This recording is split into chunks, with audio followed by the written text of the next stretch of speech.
On Tuesday, MLA of UMROI constituency, George B. Lyngdoh, had opposed the NPP-LED government's apathy towards farmers across the state of Meghalaya.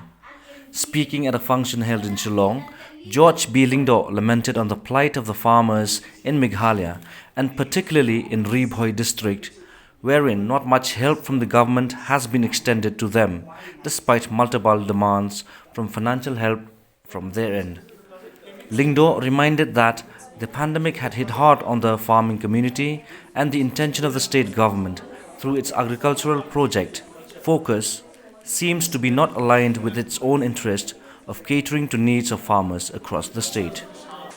This time, the pandemic has hit the ginger farmers harder, not only because of the unavailability of the market, drop in the ginger quality, the infestation of the seeds, and now they don't even have seeds also to replant.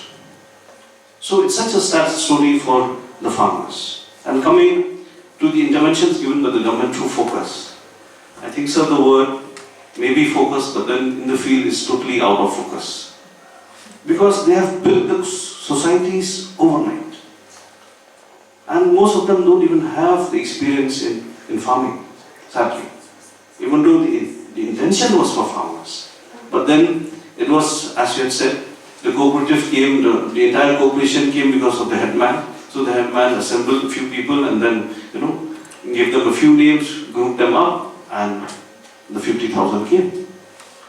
So most of that got wasted.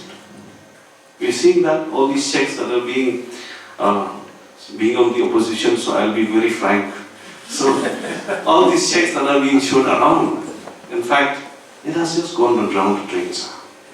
Which sadly, precious resources of the government should have been utilized in a much more better manner.